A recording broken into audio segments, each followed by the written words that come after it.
Ain't nobody arguing about something that was fixed and that actually you still bringing up because even in the Kendrick Lamar concert, even in the Kendrick Lamar performance, it's 2025. You still arguing about that? Like we're still arguing about something that should have been fixed in 6 days.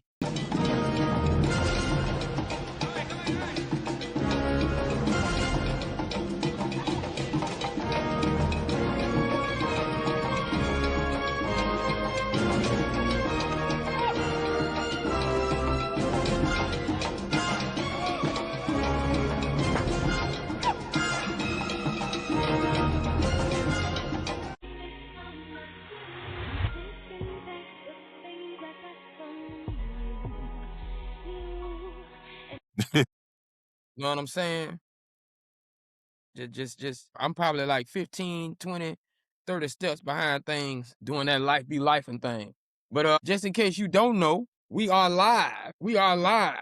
NOJASSSHOW. This is the No Jazz Show. Welcome, welcome, welcome, welcome, everyone. Welcome, everyone. Let the cheer begin. Yes. Get that on out of the way for our live studio audience that are joining us on my page at DUPONTZNIBEK in Locker Room. And the link is on our page at No Jazz Show, NOJASSSHOW. Another place you can find us is live on Twitch at No Jazz Show. Also, live on TikTok, No Jazz Show. We have it live on Russell Tanker Facebook page, 2 S's, double L, Lady Love. And while I'm mentioning him, how about we give a shout out to my main man? Tell these people what's up, Tank. What's up, people? How y'all feeling this evening? Yeah. Tell you how they feeling. Time to rock and roll. I'm gonna tell you how they feeling.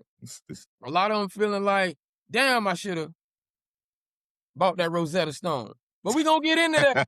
We gonna get into that. Straight up. We gonna get into that. But before we get into that, we want to make sure that you all make sure you subscribe, like, comment, share, send us an email at nojasshow@gmail.com with all your comments about what we're doing. Our sponsors, of course, are Bliss Brazilian Hair for all of your hair care needs. And when you get your hair done and you get hungry after you get your hair done, make sure you order that LYTESNACK lightsnack.com for all of your food delivery, whether it's breakfast, lunch, or dinner. And when you're ordering that breakfast, lunch, or dinner, I don't think they have breakfast, but lunch or dinner. Make sure you order those Magic City wings. And don't forget to lick the sauce when you get to the bottom of that plate. Now, at the bottom of that plate, well, when you uncover that plate, you might have went to, and I gotta get a shout out because this is the weekend, guys. Last day to shop, last day to go online on their Shopify, QUIKVISITS for all your ladies' lingerie needs. If you are late, I think they still got expedited shipping. They might be located on Amazon if you got Amazon Prime, because I know a lot of you guys are gonna be up in Walmart on the side of the road with that man trying to get them last minute bears. Excuse me. I feel like them bears that you get at the not the the festival, yeah. Because the fair got better bears. The festival, them be just small. Trying to get them bears. But at any rate, let's get into it. We have that's the biggest news. We have a new reigning Super Bowl. How do I need to put this? No, we have a reigning NFL champion, Super Bowl champion. Because you got to get it all. Yeah. You know what I mean? And they also called them a world champions. And because, as of now, with it not being any American football throughout the world globally, you know, that they recognize as being the upper echelon of American football, they are called the world champions. I personally believe that the best teams in the tournament didn't play. And we saw what 2 weeks of preparation for a defense can do on both sides of the ball. And Seattle just had a little bit more execution. No, by both teams, I should say, by both defenses. Seattle's offense just had a little bit more execution offense than New England. And Seattle's defense played executioner to Drake May. What was it, 4 sacks, 6 sacks, and an interception? 5 sacks. 5 sacks. And 2 picks. 5 sacks, 2 picks. You know, trust me, I said that on purpose because I probably missed 1 pick and 2 sacks because it got a little You got a little snory. Hey, I enjoyed it. I love it when defense shows up. I'm gonna tell you what. I I'm gonna I tell you did what. not want to see 60 and 70 points scored. I'm gonna tell you what you love. You love the fact that let me tell y'all who this man. If you have not watched this show in the 2 years that we've been on, you gotta watch it because anytime you start talking about a running back, there's a slight favoritism. That the wind just starts shifting. I don't know if he on your right or your left, but the wind just starts shifting a little bit. Like he on my right now. The wind just be shifting a little bit towards the running backs. And so the fact that Kenneth Walker won Super Bowl MVP, I know that put a bright spot in my main man Tank's heart because it was a well-deserved MVP. I think he went over 130 yards all three games straight, and he deserves his money. As much as we were talking about JSN, he got locked up. Gonzalez locked him up for the most part. There was some balls Darren missed, but for the most part, that man did his job. Defensive battle, but man, Mr. Walker. Man, they need. I personally, I would like to see him because he's a free agent. I would like to see him end up in Pittsburgh, but I'm sure if nothing else, Seattle is going to franchise him, and the franchise tag for running backs this year is $14 million. So I'm gonna tell you something. I'm not a prisoner of the moment. I'm calling Timmy Smith. No, I've seen Kenny Walker do this when he's been healthy the past 4 years. He's not Timmy Smith. I don't know, boy. He's not Timmy Smith. If your This dad man don't has even been go to the consistent. game. This man has been no. His dad doesn't like crowds. That's why his dad. Oh, okay. Yeah, that's why he never goes to the game. Okay, Yeah, I his thought he dad. would. I thought he would get cares. No, his dad didn't come to games because he doesn't like crowds. Crowd. Okay, So, okay. but, Fix my context. Sorry about that. Yeah. Kenny Walker II. Yeah, but he's gonna get paid. He deserves it. But like I said, I enjoyed the game. I like the fact that it was you just didn't realize it. You've seen them play well. You've seen the Seahawks defense play well all year, basically. But their speed differential showed up Sunday. Them boys was fast. They was hitting everything to move. I mean, they were all over the place. And I give it to them. Patriots defense was playing well too, but when it's three and out for your offense every time, something's gonna happen. Eventually, it's gonna break. Watching them pound away with the running game, watching that defense get after them, and they whooped. I tell you what it looked like. But the left side of the offensive line for New England, two rookies, it looked like what happened to Kansas City when Tampa Bay put those paws on them in the Super Bowl a few years back. The offensive line just was not there. I mean, they looked thick. Wasn't it? I think it was Tampa that did it. Right. Because they had, when they had to Tampa had, Kansas City had to redo that the offensive line after that. But they were, man, the game plan was excellent. Sam Darnold played well. He didn't play great. But what he didn't do, he didn't turn the ball over. He went this whole postseason with no turnovers. He missed a few shots. That shot that he had at JSN in the first half, when he got behind everybody, when he just when he overthrew him, that one right there would have been the dagger in the heart early if they had gotten there, because nobody was going to catch him after he caught it. But I'm just glad that we didn't have a shootout, because I was looking at people online, talk to people, and I've heard different people say the game was boring, they didn't like it, and a lot of it was, some of them were casual fans, other people were people who, even though they don't want to admit it, they just like to see points. They like to see arena ball. They just want to see points scored, and they don't look at the intricacies of it and look at how the defenses were playing and look at it. Hey, you had to take shots when you got a shot, but you didn't have those opportunities because both defenses were swarming well. And you mentioned them early. Christian Gonzalez, hey, the thing that he needs to do, improve on this game, is he needs to get interceptions. He didn't have any interceptions this year. And we know, as far as getting Pro Bowl and All Pro recognition, people look at how many picks you have and they say, oh yeah, you're top corner. You're premier. Yeah. But he played well. I did not expect JSN to be a non-factor.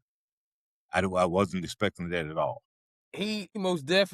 Gonzalez most definitely spooked, because there are quarterbacks Steve Young was talking about, and I'm not making Gonzalez prime, but he used prime as an example. And prime most definitely had Steve Young spooked athletically, where there are things that I do to someone else with my wide receiver out there, but I'm not gonna try that with him.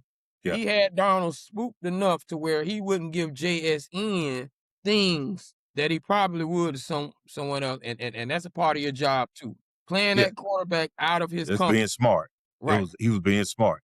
The running game was working. The defense was doing its job. I don't need to go and force something. I don't need to go and force it. He was never put in a position, I'm gonna drive, three. Drive, three. They ain't getting three. Drive, three. They're not getting three. Okay, now I'm comfortable. Yeah. And shouts out to McDonald for not doing what we've seen too many coaches do this season. Forego the points and try to force something. Get points at a premium at all times. Get the 3 points, because we saw that all season long. Teams would drive down and the coaches would say, hey, let's go for it, instead of just getting the sure thing. And they come out and don't have any points. It's discouraging to drive down the field over and over and end up with nothing because you can't get it in the end zone. And your coach decides, hey, I'm going to trust y'all. Okay, that's nice that you trust us, but man, we ain't get any points. It's basically, if you keep driving down the field and you come up with nothing and you don't have the lead, you're really just wasting damn time. That's really all you're doing. I think that's based on who you play. Like, I think his mindset changes if that's Mahomes. Like if he understands that I'm playing an offense that's gonna score. So I have to score more than 3 with these guys, because 6 gets overtaken by 7 in one drive. They might figure it out in one drive. So I think his ability to look across the field and say, Drake May's not gonna kill us like that. So I'll take these threes. Might have played into that more than another quarterback in an offense would have. Yeah. So, and also, he's a defensive coach too. He calls the defense and he knows what he has in his defense. I know what I got in my defense too. I'm looking at that. We can go ahead. We can get 3 points, and worst case scenario, it's gonna be 3-3. We're not gonna be behind 8 ball. Just like Vrabel's defensive coordinators. Come on, guys. Yeah. I mean, like you're winning, and see that's the thing about that 6 versus 3 defense. Bend but don't break. It's a win to get 3. It's a win to only give up 3. It's a win to only give up 6. I remember I remember one playoff game. Was it Flipper Anderson? Flipper and Ellert was the other guy. I think maybe Ellert. One on slip at the lip, and they were playing the Giants, and the Giants had handling them the whole first half. And boom, it was 9-3. You going into halftime, boom, 10-9. And now it's discouraging because I did all of that, $99. One play. We did all of that. So it's about who you playing. Yeah. And shouts out to Willie Flipper Anderson. Still got the single game all-time receiving record with 336 yards. Right. We don't hear Flipper's name enough. But yeah, shout out to Flipper. Shout out to Jimmy. I'm gonna bring you up, Flip. Yeah, I'm bring you up, Flip. I thought the game plan that Seattle had showed how much confidence they had in the defense. They knew that, hey, there's nothing New England's gonna be able to do to get ahead of us, and they were taking shots. In New England, the defense, they knew that they had to take some shots. They figured if we can get Darnold to turn the ball over a few times, hey, this is gonna even things up. Because you saw the first 3 quarters, they were breaking on those balls early. They were looking to get pick 6. They were trying to generate some points. And to his credit, Darnold didn't give him anything. He squeezed the ball into some tight spaces, and other times he just got rid of it. And you got to give Darnold credit for last year what he did in Minnesota. He brought it over to Seattle and he built on it. He capitalized on it. Again, like I said, he had no turnovers this entire postseason. He moved the ball. He moved the chains. He used his weapons, and he got the wins. He didn't do anything spectacular as far as from the stat when you look at the stats. But when you look at the plays that he made when they needed them, he always did it. The moment wasn't too big for him. He didn't shy away from it. And some people would say, well, he didn't put up the huge numbers or whatnot. But at the same time, it is a Super Bowl. You are playing. It's not like you're playing a team that you're not playing a 9-17 that backed into the playoffs. You're playing a team, especially defensively, especially that's very good between the numbers. New England doesn't give up a lot of points. They give up yards, but they don't give up a lot of points. And they played the way the Patriots defense played when Vrabel was playing, and the team is built similar to what they were when Vrabel was playing. They don't have any stars on offense. May is not a star at this point. He's up and coming. Stephon Diggs is not a star at this point. And I mean, he lost a few things. Lost his girl, lost the ring. Well, we're gonna get into that. We're gonna get into that. Arrested. He really gave his girl charges. Back to the streets. Charged. Yeah. But I thought it was an enjoyable game. I enjoyed seeing defense show up from both sides, but I knew eventually something was going to pop. And they had to wait to the fourth quarter for it to happen. But when you keep pounding and pounding and pounding the running game, man, them little it's going to happen.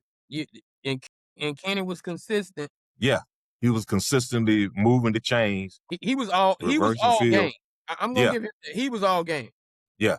Well, I want to point. I'm talking like. I want to point something out right quick though. Something you said. I know it's the Super Bowl. See, I am beginning not to like that because the Super Bowl places us in a prisoner of the moment ideology.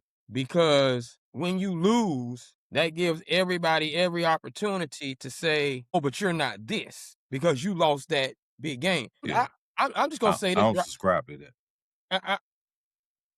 I like what the college football playoffs do with the playoff. I like how they make their tournament the whole thing, even the championship game. They make the tournament the whole game. Even though the NFL playoffs is exciting and we pay attention to it, the lead up to it being the Super Bowl for a lot of people that just watch the game for the offenses and all that stuff, they tend to diminish the travel because Sam Darnold played lights out NFC Championship game. Yeah. He played hellified ball, looking like he was gonna be the Super Bowl MVP. He had JSN looking like he was gonna do something to Gonzalez 2 games prior to that. So let's not forget the Super Bowl is really the Super Bowl tournament because you have to travel to get there. There are teams that lose in the first round that don't get there, and you got people diminishing the quality of the journey because. Well, he went home just like my boy in the first round went home. That is not the same. No, not at all. It takes a lot to get there, and some teams or some players, the moment is too big for them. I don't think the moment was too big for anybody in there. I think the moment too big for anybody in there, right? Yeah, I think that the better team won it, and Seattle was better in every aspect of the game, not just. And when I say that, I don't mean just what they did on Sunday. I mean, when you found out those two were going to be playing, I kept saying, and people would ask me, and I would tweet out or I would send out something saying, hey, it's going to have to be a comedy of errors in order for New England to win because Seattle was just that much better. New England didn't have an advantage in any aspect. Offense, defense, special teams, position group, coaching, nowhere. I mean, the better squad not just overall, but man for man won. What New England needed, and this is how I judge those all-time defenses. I think any defense can prepare for an offense if you got 2 weeks. Offense too, everything work both sides of the ball, but you get a chance to ice up, you get a chance to watch more film, you get a chance to get 2 weeks worth of 10 days at least, because it's a lot of traveling, a lot of mental things going on. But at least 8 to 10 days worth of let me get it off me. 1 week would have put New England a little closer. I believe 1 week Super Bowl would have given you that comedy of errors that you can get and sneak in and win. Now, another thing too, New England even with 2 weeks off, I believe the elements finally caught up to them. Those some hard AFC games they played. Denver not a joke. Yeah. Houston not a joke. You know, we're talking about CJ Stroud getting himself together and they'll be back next year. We're talking about Bo Nix getting healthy and they'll be back next year. And We're talking also, about New England, if they get, they'll be back. So those weren't, and those were weather games, and Seattle was living it up. But they played hard games too because they were on a fast track. yeah, but the main thing is the fact that when it gets down to it, we know what the single most important position in team sports is. But the most important group is your lines, is your front line, your offensive line and your defensive line. If either one of those are terrible or very bad, odds are you're not gonna win. You saw that left side was non-existent. They had switch teeth. They couldn't block arteries. It was looking bad. I mean, all you saw was lookout blocks. And Drake May was sacked 21 times throughout the postseason. That's a recipe for disaster. You're going to see that on film. Yeah. You're going to see that on film. I mean, they kept coming. They didn't have to. I know once they dropped the 2 D ends back in coverage and they sent 8. They weren't prepared for this scheme. Seattle was doing things in this game that they hadn't shown during the season. I mean, McDonald really put together a game plan that was going to take them by surprise.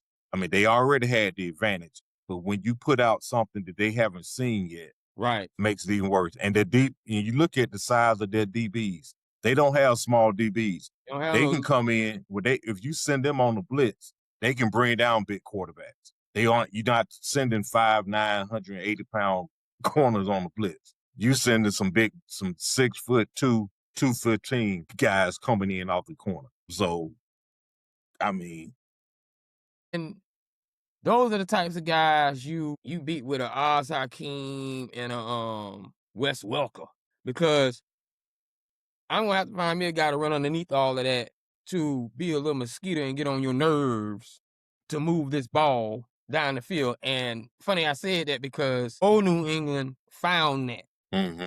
You know what I'm saying? Old New England with Troy Brown, you like that. So hey, better luck next year. But you know, I'm one of those believers that the window for everybody be different. Like this whole landscape could be different in 2027. Yeah, because you know, especially for New England, because people are saying, well, Burrow will be healthy, Mahomes and the Chiefs should be back, and you know they expected more from Buffalo. You know, and you think the Chargers would be better, but it's almost as if people are saying, hey, this was a one-off, and you know Lamar would be and the Ravens would be back in it, but. Hey, we don't know. This year could have been the changing of the guard. It could have been a changing of the guard as well. Right. No, hey, the Chiefs might just be consistent from here on out, but not going to be an elite team. The Ravens might just be a threat in their division, but not in the conference. I mean, you know, the younger quarterbacks might have to have stepped up, and you know, because Bo Nix is going to be in his 3rd year, so he should be better. Burrow is, until they get a line in the defense, they're not a threat. Right. They're not a threat. I mean, and let's be clear about what the changing of the guard is. I define the changing of the guards when they don't make people like me and Tank comfortable predicting that they're gonna be there. You know what I'm saying? I want to go back and look at our old tape because I think we probably said Denver might not be ready. I think we probably said Seattle might not be ready. I think we probably said New England might not be ready. I think we probably didn't have Houston even playing around with it a little bit. You know, injuries do play a part in all that. You know, the season is long. But the thing is, that's what the changing of the guard is. When you start looking and saying, oh, I can't just beat them because they baby. Right. Now you everybody, you saying everybody else is trying to catch up to them, but no, these teams that didn't make it last year, didn't make it to the playoffs. Now they've got to catch up to the teams that did make it. Now I got to go. Guess what? I got to go back to the drawing board. I thought I was drafting for the Rams in my division, but I'm drafting for Seattle in my division. Right, because you draft to win your division. Right. That's the first order of business. Win the division, then we can build and go from there. So all these other teams are going into the draft this year, going to the offseason. Hey, we got to win the division. We got the NFC West. We got to win the division. The AFC East. We got to win the division now. Because it's not Buffalo anymore. It's not the Rams or it's not the 49ers anymore. So 49ers might be looking at the situation like, am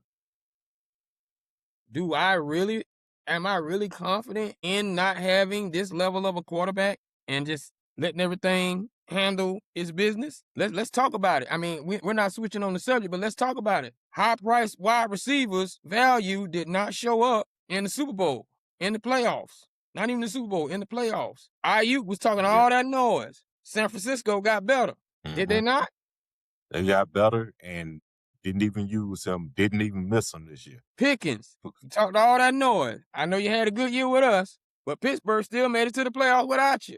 Tyreek Hill, you talked all that noise. I'm going in the past a little bit, but Kansas City was still doing its thing.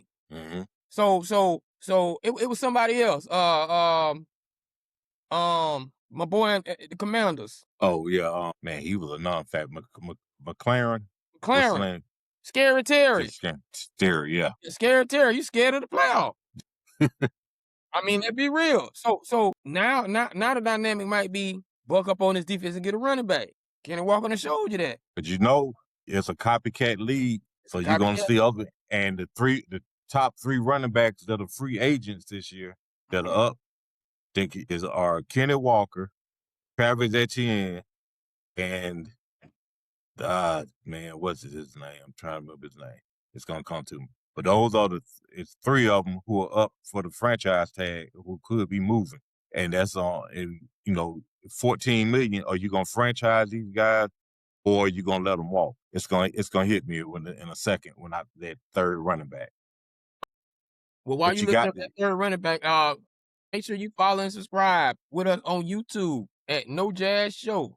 And we are live on Facebook at DUPONTZNIBEK. Also on the R to the U to the double SE double L Tanker page and in the locker room. And we are live on Twitch at No Jazz Show, just like it's spelled, JASSSW at the bottom of your screen. We are live on Riverside, on the Riverside platform. A No Jazz Show. Brees Hall is the third one. Brees Hall name just got said live on the No Jazz Show. And make sure you follow and subscribe to know things like Brees Hall is the third running back, free agent that we're gonna be we were just talking about in this episode. So those 3, Walker, Brees Hall. One of them is going to be changing teams. The other 2 I expect to be franchised. What do you think? I expect Walker to be franchised. I mean, Walker's only 24 years old. There's no reason not to franchise him. Brees Hall is 24, I want to make 25. 26, 27 so bad. Yeah, and Etienne, he fits Jacksonville's offense. He's one of the better backs in the league, and he's an all-around back. Yeah, he can run and he can catch it. He might not want to go anywhere. Yeah, if I was Brees Hall, I would tell them, do not franchise me. Let me get the heck away from New York. I don't want to be on a team that had new in the name. I got PTSD just hearing new because being with the Jets is not good for my career. Now you said that those were the top 3, but those are the 3 unrestricted free agents. The 3 unrestricted ones. Yeah. Is Rico Dowdle a free agent coming out of Carolina? And I think we got to figure out what we're going to do with Buddy that got 1,000 for us this year. Yeah, I don't think they're free agents. Okay. I think they're still under contract. But these 3 their rookie deals up. Rookie deal, okay. So you can franchise him if you want. He did kind of look like a baby in the face. Now that I think about it, I thought he was like at least 26, but yeah. Okay. So yeah, but I enjoyed the Super Bowl. I enjoyed it. I like when the defense shows up. I like when the running game shows up. And this is the first time since TD back in '98 that the MVP of the Super Bowl was a running back. And I've been saying it the past 2 years. I think we got a resurgence of the running back. Say that again. First time we've had a Super Bowl MVP that was a running back since TD, Terrell Davis, back in '98. Those kids almost 30. That's crazy. That's wild. I'm glad to see it because that is wild. We've gotten to the point where MVP awards for the season or for the Super Bowl are basically quarterback awards, unless a defensive player is just outstanding. Completely dominates or, Yeah, falls in line with the game. yeah. The game Or plan. or wide receiver has a year that you just can't deny. Like when Cooper Cup had his triple crown that year. But other Right. than that, We're giving it out to right. yeah. So it was good to see a running back get it. And my only regret or thing that I wish would have happened when Walker broke that long one and scored, and the damn lineman had a holding penalty that called the center held, so they Right, called it right, back. right, right. I wanted him to get in the end zone. I wanted Walker to get into the end zone. That would have been the coup de grace. But For he didn't MVP, he but didn't yeah, score. But yeah, he was he was excellent. Their offense ran through him. And that's why I've always felt that as far as the skill position after the quarterback, the running back is the most important skill position player on offense, because the running back is involved in the running game, obviously, the passing game as far as a receiver, and they also pass pro as well. So I believe that they're the second most valuable, because if you can run the ball, you have a real chance in winning. If you can't run the ball, it makes things a whole lot harder. It's a whole lot harder to win when there's no threat of a running game. I mean, I don't care how much someone cliches you. The game done changed. No, it hasn't. Football is still going to cycle back into being football. You know, you can rearrange the nuances of the passing game. Eventually, the guys at the skill position on defense are going to catch up, and it's going to get back to the internal part. It's going to get back to what happened in between them tackles. It's gonna Mhm. get back to my man on my side. It's gonna make your man on your side tired of me laying on him. Yeah, we're gonna physically dominate you We're gonna physically because you dominate. think about it, it's demeaning and humiliating and debilitating when another grown man can grab you and move you the way he wants you to go against your will. Right. That's what football comes down to, especially in the trenches. One grown man telling another grown man, I want you to over this way, and I'm finna move you over there, even though you don't want to go there. That's what you saw Seattle doing on both sides of the ball. That left side of Walter the, Jones. It was a Walter Jones action going on down there, boy. It was yeah, those the people hey, movers. I'm gonna tell y'all something, boy. Shout out. It was some Walter Jones action going on offense and some Cortez Kennedy going on defense for real. Yeah, Them boys and doing some things, man. yeah, I was impressed. I was impressed. And the speed at which they were playing on defense. If the pass was complete, not only were they right there to bring tackle, but they were fundamentally and technically sound. They weren't missing tackles. When they came up, you guarantee, okay, he's coming up. So that ball, there wasn't a lot of yak yardage. There wasn't a lot of broken tackles. They were making tackles. They were not only making tackles, they were hitting at the same time. Some defenses just hit, but they don't wrap up, so they don't tackle, so you can bounce off. Others aren't physical as far as delivering a pop, but they are technically sound and they can bring you down. These guys last 2 nights ago, they were arriving with authority, wrapping you up and taking you down. Taking you And down. you can't ask for any more than that. I mean, I know McDonald. I don't know why I keep getting the coach's last name. I know it's an MCD. Right. McDonald. I I know he was proud of that defense. I saw somebody saying Sam Donald is he this year, is he like a Trent Dilfer? I said no, not at all. Oh, no. You No. cannot put that on him at all. I said go Again, back and look. the Super Bowl tournament. Trent Dilfer didn't do any of that through the tournament. The defense was holding him. Yeah, Don't yeah. He didn't do it in that the Super Seattle Bowl either. defense took 2 games off. Yeah, Don't do that to Sam Darnold. But see, all that is that's just because and they're looking at who he was. They're looking at who he was, and they're forgetting about that 14-3, that 14-3. mhm. That Minnesota looking at like, that Justin Jefferson looking like, man, I had me a quarterback. Yeah, and Jefferson came out and said before the Super Bowl that, hey, he believes they would have been could have made the Super Bowl if they had kept Donald. Speaking of people that didn't keep people, shout out to DeMarcus Lawrence, who has just made the second DeMarcus to win a Super Bowl that left Dallas. And Yeah. he has officially made the Dallas Cowboys the new farm team of the NFL. You go play for the Cowboys, get your experience in about 3 years, leave, you're gonna get a Super Bowl. I remember when the Tampa Bay Buccaneers used to be that team. The Falcons too. You don't want to be a farm team. You don't want to be known as the farm team.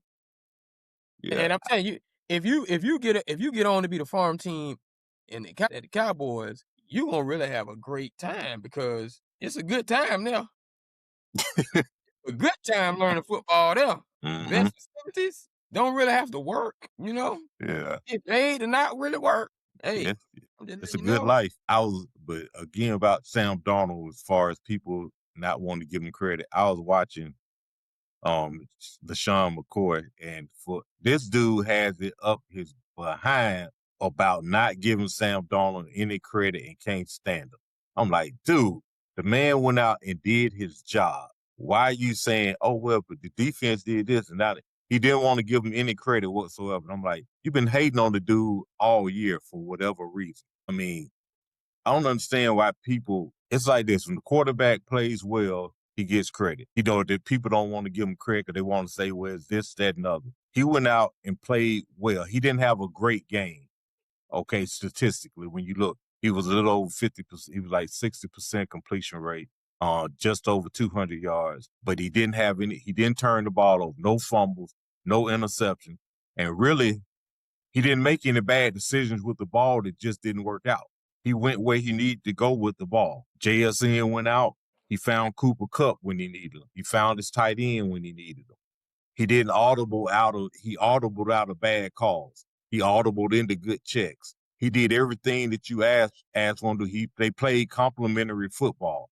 You cannot, I say this all the time when people want to talk about players who, well, he had this around him. He had that. They give him, they talk about, well, he had all this talent around him. He should have done this, that. I'm not one of those people that does that. I'm like this. You cannot fault a person for doing a good job.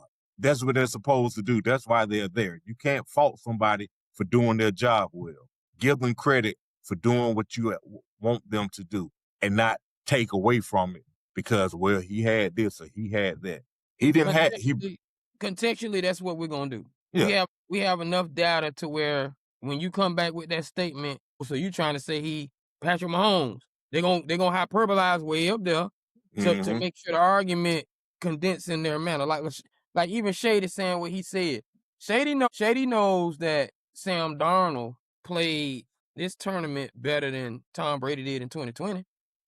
You know, Shady knows that the argument for Seattle's defense and the argument for the Tampa Bay Bucks defense, the argument for Seattle's defense being great for Sam Darnold in Seattle, and the argument for the Tampa Bay Buccaneers 2020 defense being great for Tom Brady is an argument that benefits Tom Brady in 2020 more than it does Sam Darnold in 2026. As a matter of fact, Sam Darnold in 2026 might be a little bit closer to one of them 2004 Brady's. And I'm not saying you Brady. I'm just talking about tournament wise. When you gotta get through Big Ben and you gotta get through Peyton and your defense is what's getting you through there and your running back, you contextualize how you want to.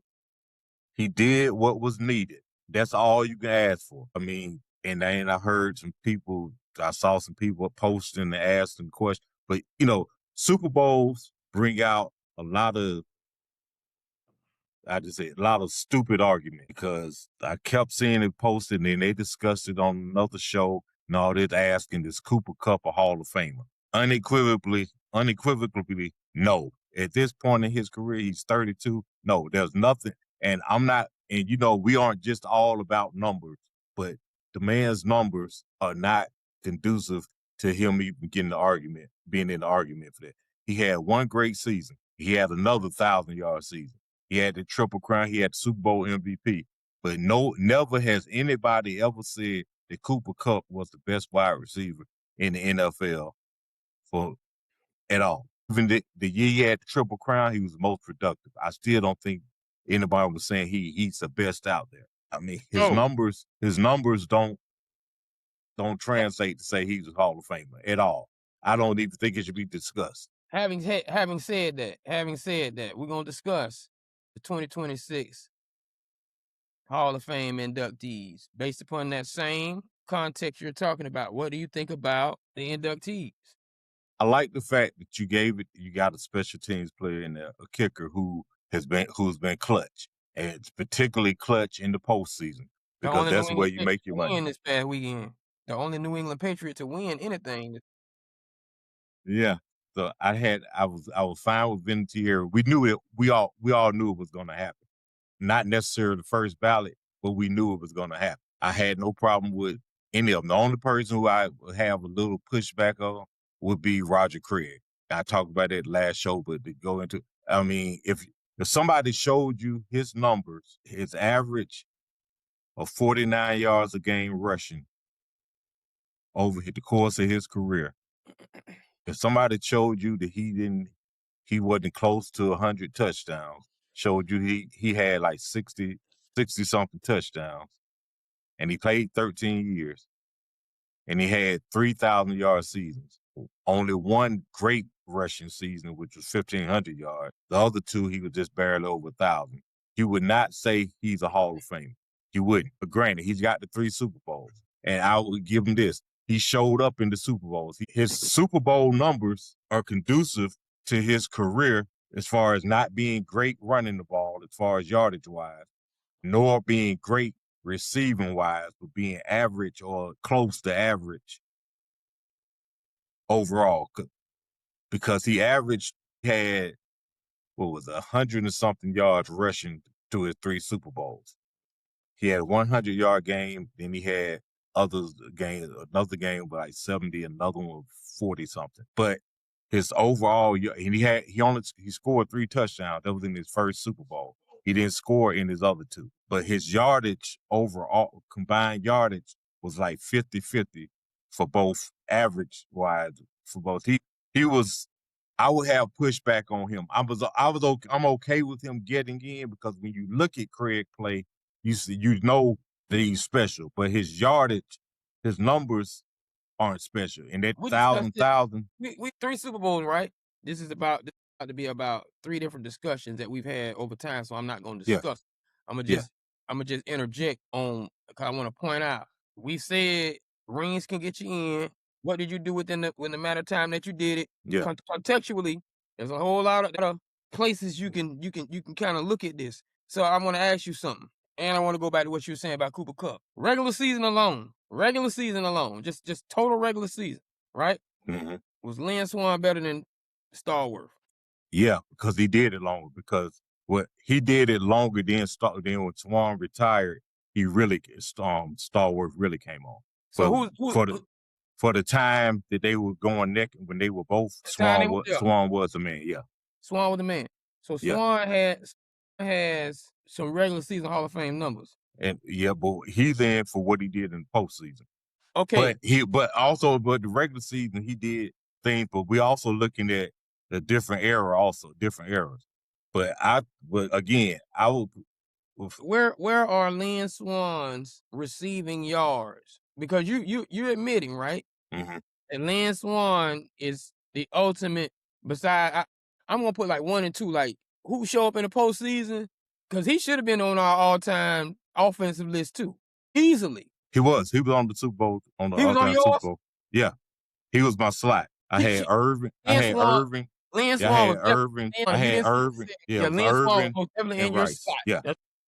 Does his compartmentalization of Super Bowl, because I'm pretty sure he was a menace in the playoffs too. When you compartmentalize his Super Bowl effectiveness and efficiency, and you put it up against Roger Craig's Super Bowl effectiveness and efficiency, Swann's was better. Swann's are better? Swann's was better. I give Craig postseason. No, Franco was doing it, but you got to remember it was a run-heavy offense then. But Craig numbers are the same in the postseason: 40-something yards rushing and 40-something receiving. This goes offense. That's just what he put up. again, when you look at Craig, you can see that, okay, yeah, this dude was different, but his numbers don't reflect that. But and he was the only person I would give pushback from, strictly from statistics. But we're looking at the eye test, he passes the eye test for me, and I would put him in. He's the only person who I would give pushback from, and it would be numbers based on his stats, but it wouldn't be based on what he did on the field. All right. The other guys, Kuechly, I got That's no where I'm problem with going. him. Yeah. Where I'm going, Kuechly. And I have nothing against Luke Kuechly. He was a very dominant. I've even said boy was on every tackle. That's how he got himself out the league so fast, Yeah. because he played cerebral and he's colliding. Number 50 for the Cowboys, same way. When you playing ahead of the game, you're relying on athleticism. You're relying on this. So he made more collisions than everybody, and that's why he had all them injuries. Like I'm always on the play. So my question is though, in the time Luke Kuechly played, was he ever the best linebacker in the league? He was at least top 3. So He is the same. Kuechly is the same thing as Patrick Willis. Patrick Willis got in. I was kind of shocked because I didn't think that Patrick they Willis would. got in.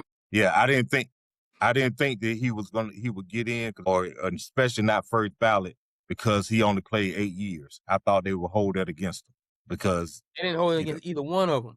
Yeah, but I thought it would be held against Willis. 6? Kuechly was played 8, 9 years. Oh, he got 8, 9. Okay. Yeah, Willis got 8 years. Yeah, but I thought that would hurt Willis, and it didn't. And I didn't think that it would hurt Kuechly either, because when you look at Kuechly played linebacker, period. He was an excellent linebacker. And he was one of those guys that you look at past great defenses, every last one of those guys on that defense would say, yeah, he could have played with us. That's how good Kuechly was. They would say, hey, he could have played with us. Even though Kuechly was in there with Beeson and Vilma. Yeah, he was the standard. He was the crown. Bad boys too. Yeah, he was the crown, but Kuechly was the crown jewel of that defense. And they would say, yeah, he could play with us. So I had no issue with him getting in at all. Okay. So that's Vinatieri, Craig, Kuechly. You said Willis. Yeah, well, I can find him. Well, Willis been in, but I was saying as far as he had been in. They were identical, yeah. So everybody else pretty much a slam dunk. Yeah, Breeze. We knew Breeze would get in. Yeah. Drew Brees, Larry Fitzgerald. Yeah. Now who's gonna be the closer out of that? Is it gonna be Breeze or is it gonna be Fitz? Because they do it as far as the order. Whoever they think is gonna get the biggest hoorah is who they have close it out. Do you think it's gonna be Breeze or do you think it's gonna be Fitzgerald? I'm gonna say I think it should be Fitzgerald, but I think it's gonna be Breeze. I think the quarterback, Super Bowl, Fitz personality. Saints. We're gonna have to see if he has one when he get up there on the podium. You know what I'm saying? But he wasn't that type of player. Arizona Cardinals folklore. You're gonna have to go down there to Canton to see if Larry got in. The people who are going to flock for Larry are going to be his mentors and his peers who respect the hell out of him. Meaning, like, well, I'm coming here because I know I'm about to see Chris Carter. I believe Moss and Carter will be there. I'm about to see Randy Moss. You know what I'm saying? Like they are coming to honor someone they gave the torch to and he lived up to it. They're honoring that. Yeah, because remember, Moss and Carter, they raised him. They went to his games in high school. He was their ball. You know they're gonna be there. Yeah. So and you might have some Minnesota faithful just, like that. That's one thing. That's one thing that really tripped me out as connected as they were. But then again, the boy was too good for Arizona to just let go like that too. But you would just think Minnesota would have tried to, bring that in. It just, but that's neither here nor there. But I'm gonna say he should, but it's probably gonna be. Yeah, I think Breeze is gonna close it out. The cooler. You still have the New Orleans only Super Bowl and the story behind it. Breeze gonna probably, and I hope they show up for him, and I'm pretty sure they are. I'm pretty sure Reggie gonna show up for him. Colston gonna show up for him because And I believe Colson gonna probably be one of them names. If he out there in the crowd, he gonna let him know, hey man, this is what you did for me. Antonio Gates Yeah. gonna be out there just a wee bit. Yeah. When they had some time, Yeah. you know, LT will be there. Say, hey, we came in together. LT gonna give Yeah. him some. LT will give him some. He gonna have a respectable um situation. I think Nick Saban should be there because Nick Saban was trying to get him when he had that job in Miami. Yeah. And the And deal they said they wouldn't pass him on the physical. They told me, you they need to wouldn't get pass him Dante on the field. Culpepper. Yeah, you need to Right. get Dante Culpepper. He's gonna be better. And that made him decide, hey, let me go back to let me go back LSU. to college. Because You have to go back to college. So you got that going on. So yeah, man. So now been a lot of talk about these two. And I believe it's the talk because of the team they play for. We talked about Eli, but Witten didn't make it. Darren Woodson didn't make it. I don't think Witten should have been there. When I think tight ends, Witten does not come to my mind, and it's not because he's a Cowboy. It just when I think about top tight ends, great tight ends, Witten just does not come to mind to me at all. I mean, I don't think, barring Cowboys fans, I don't think anybody says, "Man, give me that Jason Witten." I'm gonna tell you something. A lot of people got mad at Cowboys Nation is like, I'm pretty sure a lot of team nation is like that.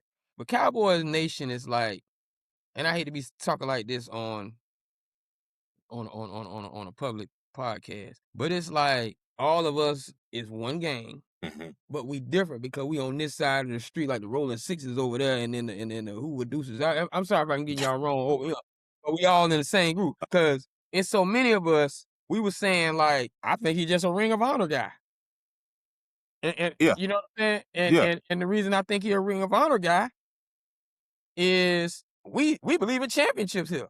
And yeah, he got the numbers, but Jay Novacek and Billy Joe Dupree did the job. You know what I'm saying? Like we really like you didn't how can I put you above the guy that got us some rings and they ain't even in there? There is really that argument going on in Dallas camp about Jason Witten, and they are living on, we know you ain't Shannon, we know you ain't Kelsey, we know you ain't Gronk, we You're know you not ain't Gates. Gonzalez, You're we not know you ain't Gates. Gates. And three of them, wait a minute, I named five, two of them, that's kind of your regular season peer, you're not him. Yeah, he wasn't the best tight end at any time in his career. And you just don't think of Witten, if you're outside of the Cowboys fan, as one of the best tight ends. 21, there were 21 first team all pros during he got some of them, don't get me right. 21 first team all pros during Witten's career. 21 tight ends. And man, when I was looking over that list, there was some dudes like you was like, he just a little bit more dominant than him during that time. Like he had a big name like Gonzalez for a little bit of time. Cooley. Yeah. Chris Cooley had because of quarterback, but he had a name in Indianapolis with Peyton Manning. Dallas Clark. Come on, like outside of, and I had in the context of a Cowboy fan. If I'm not a Cowboy fan, did Witten hit my radar? No, he wasn't hitting them all pros. We're just being honest. So, and even his yards per catch was like barely 10 yards. I mean, it's not like he wasn't a big play guy either. You very seldom saw him run away run for any yak. Right. I mean, name a single. I think he got one signature play that I can recall. Oh, the helmet coming up. Right. See? Exactly. That ain't Darren Woodson, that's some politics in that there, boy. Yeah, it's some. I think that I think he's gonna get in eventually. I'm gonna tell you. I don't think the NFL was prepared for social media. And this is a very difficult argument for me because I'm a Cowboys fan. Darren Woodson was on the teams that had me talking a whole lot of noise about being a Cowboy fan those years. However, shout out, John Lynch was on the team that got me a personnel Super Bowl ring. So I'm going to always have I'm not going to talk down on John. I'm just not. That's John. I'm sorry. I'm not. However, having said all that, I don't think the NFL ready for the internet, boy. Because when they did that side by side, when they had Darren and John, and Yeah. like all the safeties, I knew it was a different side by side, but y'all showed this one, and it was like, ooh, y'all did him dirty. Yeah. Y'all did my boy dirty. Yeah. Ooh. I think he's gonna get in eventually, and I think Shout out to Darren Woodson, very Yeah. humble man. yeah, and I think Eli is gonna get into the Giants Ring of Honor. I don't think he's a Hall of Famer. I just don't. Eli going in with Tom. Watch He shouldn't. Tom eligible next year. I think Tom 20. They won. All right, Tampa won in 20. He played one more year, 21. I think this year he's eligible to be 5 years. So he 2027. Yeah, 2027. Because he retired. He retired after the 21 season. I don't even know if I got the photo, but it's some bangers. First time eligible coming up. But I don't have it. But I'm gonna tell you, man, they gonna let Eli speak right before him, and they gonna have all them jokes. He should not get in with. He should not go in with Brady. He shouldn't go in. I don't think Eli should get in. I think Eli basically helped play himself out of getting in. 500 record, 2 postseason runs. Granted, they were Super Bowls. There was Eli, no All Pros. Eli never led the league in anything. Nobody ever said Eli is the best quarterback in the league. But you know what? Let me tell you something. Eli might be satisfied with that because I think we might be making Eli more than what it is because Eli knew he was Derek Carr to Peyton's David. He knew that. Like David Carr was supposed to be the man. Derek Carr ended up being, not to say Eli ended up being better than Peyton, but if I'm not mistaken, Eli got his ring first, right? Yeah, he got his first, yeah. Got his first. So for me, it seemed like Eli getting in the Giants Ring of Honor, being 500. I really outclassed myself based upon my brother was supposed to be everything he became. That's the expectation.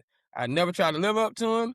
Nobody ever tried to make me live up to him. You know, he was the one carrying the torch for Archie. I'm cool.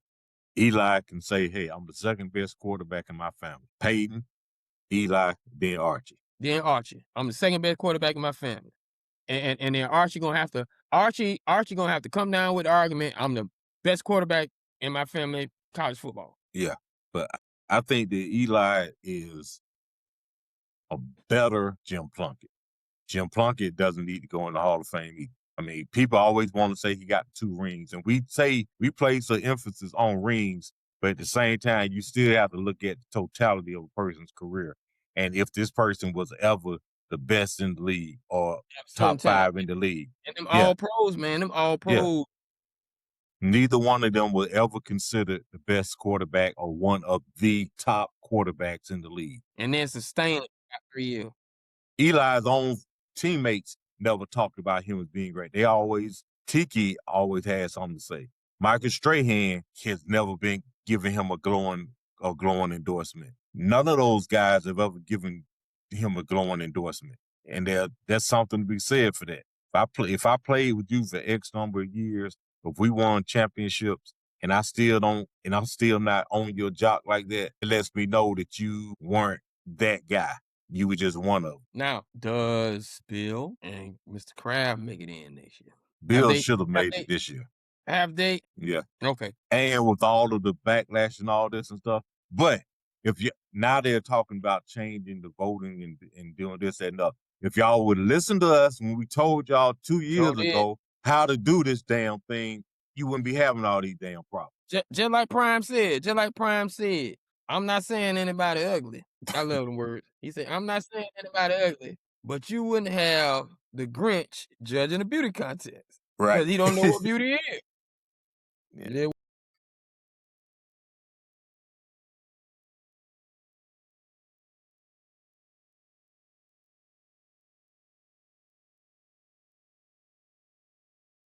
Mm-hmm.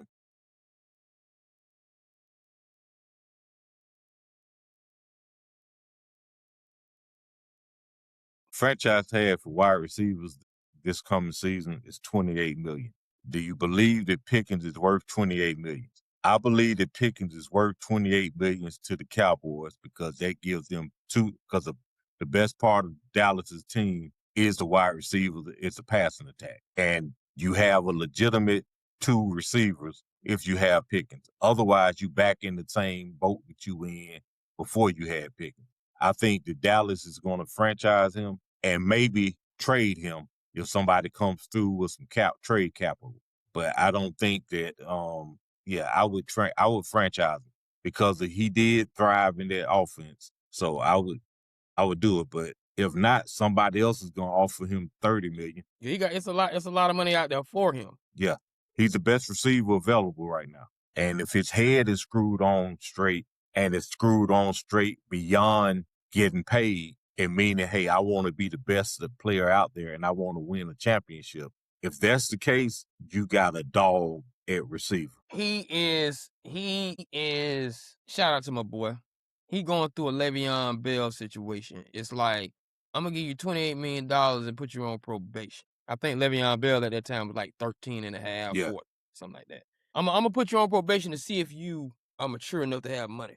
Now, there's going to be some people in your ear about what you should have gotten, how you should have got this, and they didn't do this, and they didn't do that. But the cool part about it is your situation is league-wide. Mm-hmm. Somebody that's taking you from Dallas with all of that might just be trying to make Dallas mad. Your situation is league-wide, and they might be using us as the litmus test to say, oh, 2027, 2028, we know y'all about to go through something trying to figure out how y'all going to keep CD and George if they do well. I'm going to go ahead and pluck him off your hands.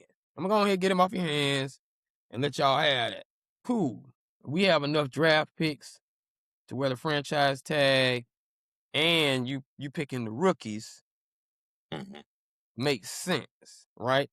Me personally, I'm going back to 2021, and a lot of people didn't like what I said, but I'm just keeping it 1,000. I'll franchise tag George Pickens and then dangle CD out there. I will dangle CD out there in the face of somebody like Andy Reid in Kansas City who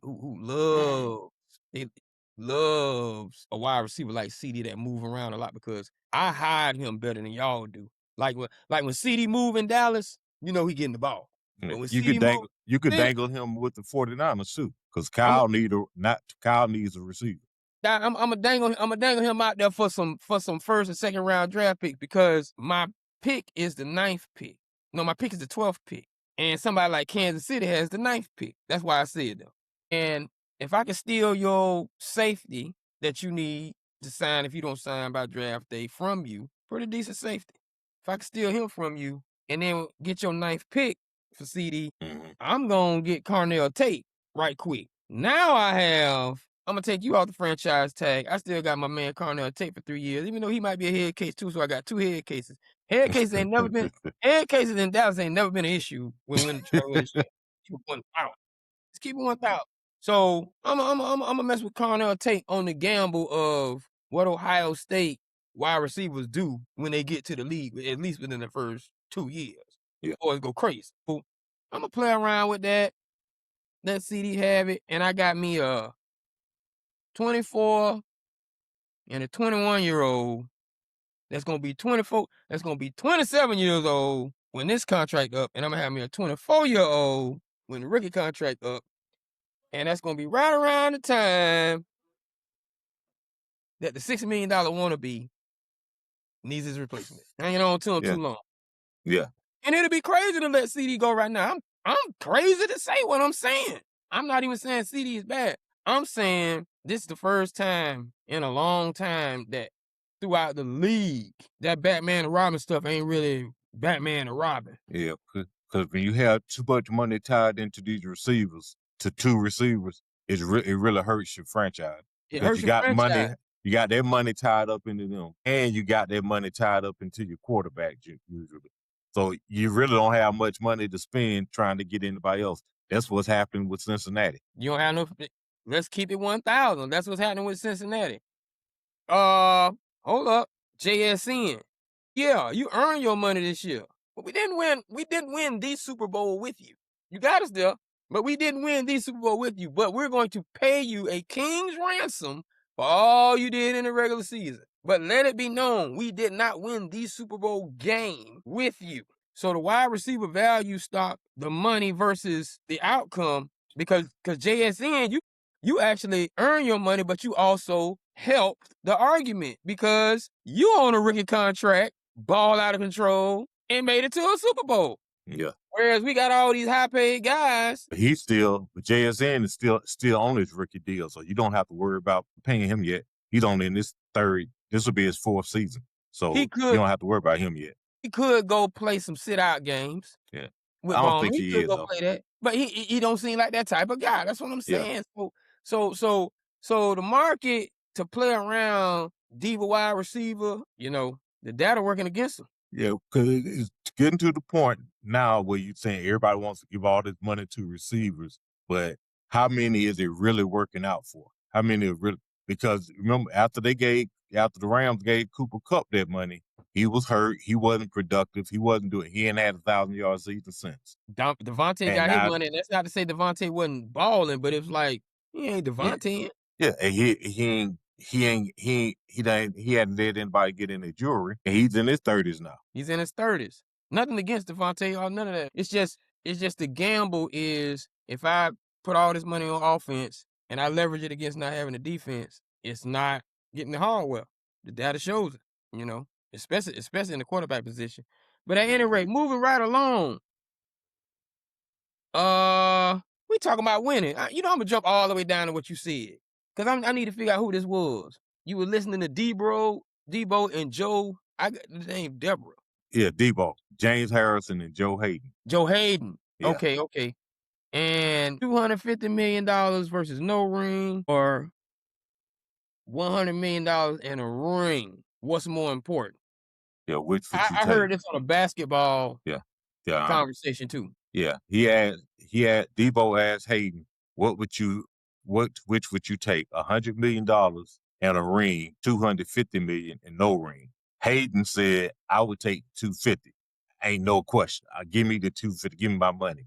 Debo said, give me the $100 million and a ring. He said, because I played the game because I wanted a ring. I played the game. I found out that they were going to pay me to play a game that I love, but I want to get a championship. Hayden, and he said, hey, the reason you want the money is because you spent most of your career with a trash organization in Cleveland that was never going to get to a ring. But so for me, my thing if is, you started out in Pittsburgh, you might have a $100 million different mentality. Yeah, my thing is, I agree with Harrison. If I'm playing, as $100 million and $250 million, that's a big difference. But I'm sorry, I guess I'm old school. I'm a purist or whatever you want to call it.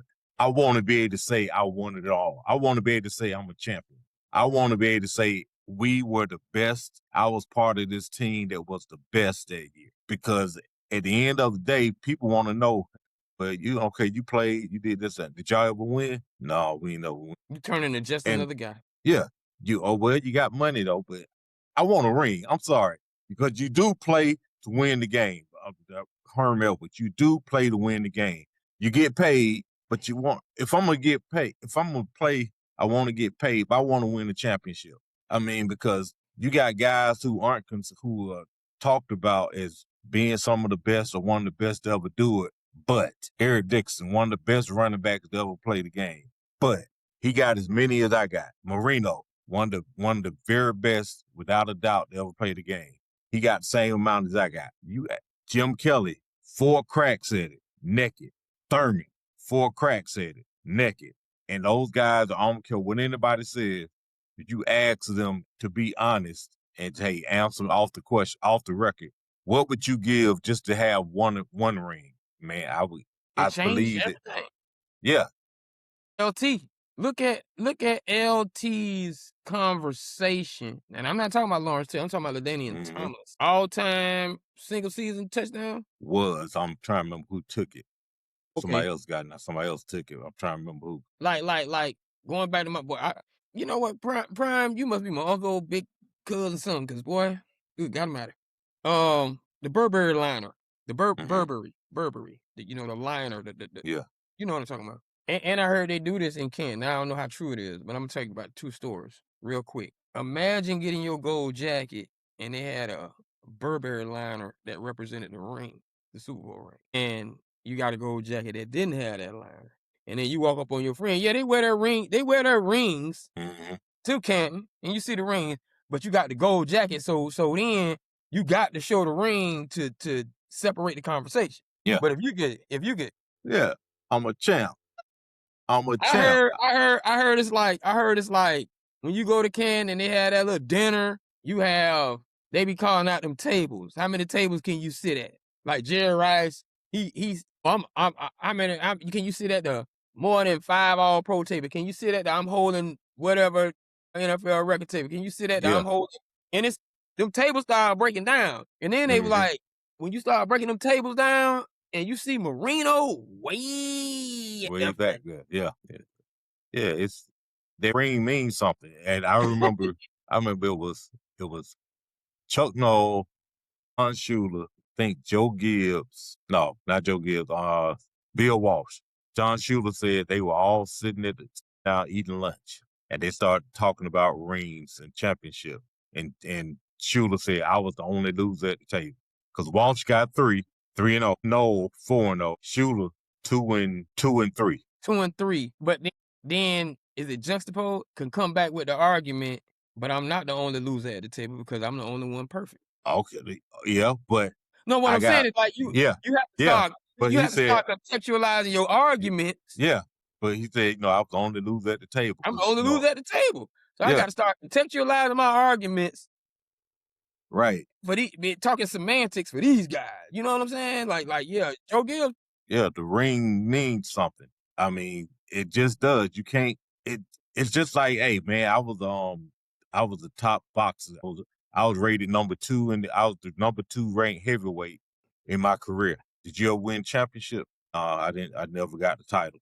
Don't nobody care, really. Who have you heard talked about as far as a boxer who was a top contender, top number 2 or 3 ranked, but never won a championship? It don't. I got money. You never held a belt. Just like and these jokers are fun on TNT. Shaq was like, I was talking all that noise. And Shaq was like, don't let me come over there and punch you with my brass knuckle. And all his rings. And it was like, you ain't gonna punch nobody. Like he had to go to the brute of the conversation, but Shaq was on the, you don't know. Yeah, you don't. Yeah, I mean, so for me, I'm gonna take the $100 million, make it work, and take my ring with me. For me, I am going to understand that I got drafted by the Jets. I got drafted by Cleveland.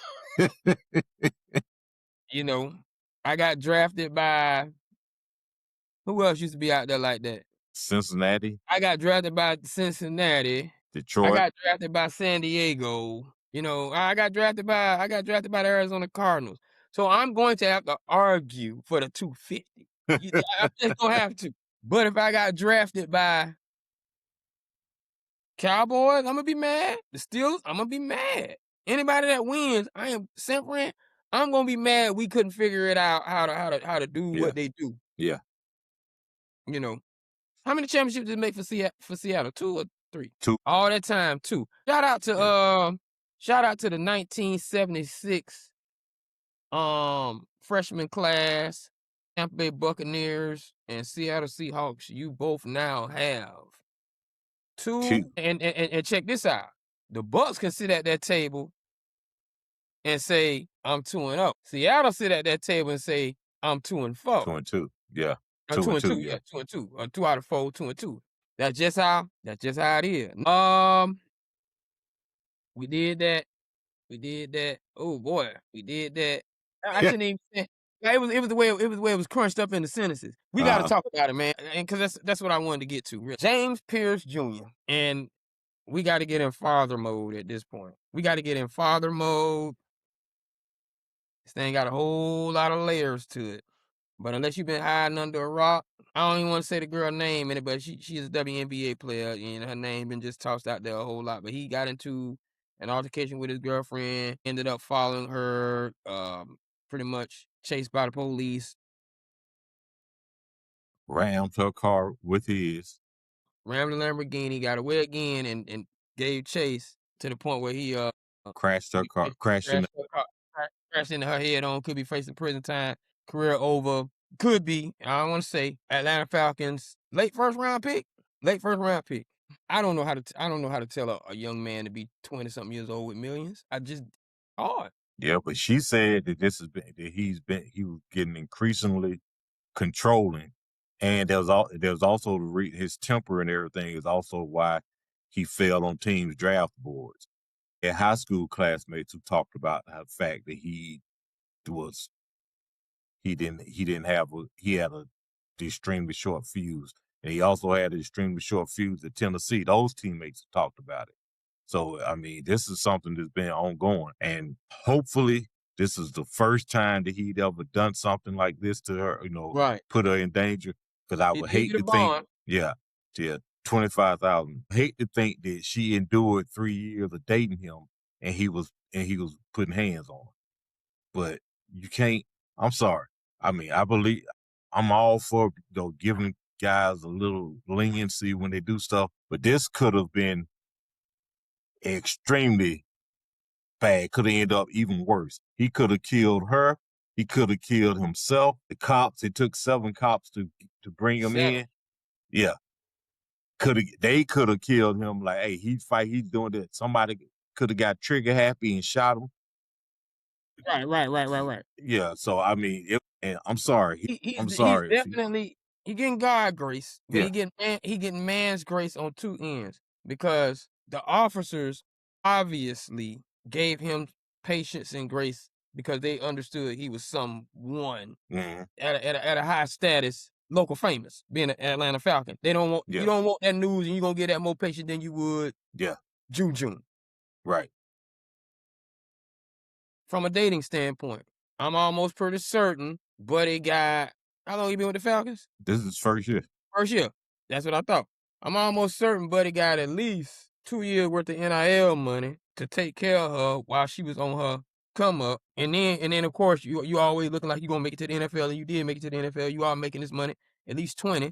So I hate to be saying stuff like this, but and I'm not gonna say every female does this, but it's a little comfortable and easier to stay with somebody that's verbally abusing you and physically abusing you if the money right. So, Yep. Remember, she was already in the WNBA though. how much they make? For I don't know, but she was there.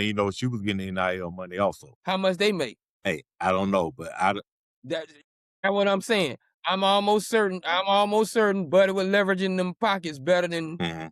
and that's what I'm Yeah. saying. A lot of this might be. See, they need to talk to these boys in the rookie symposium about this. It ain't just it need to be updated because it ain't just getting trapped by babies no more.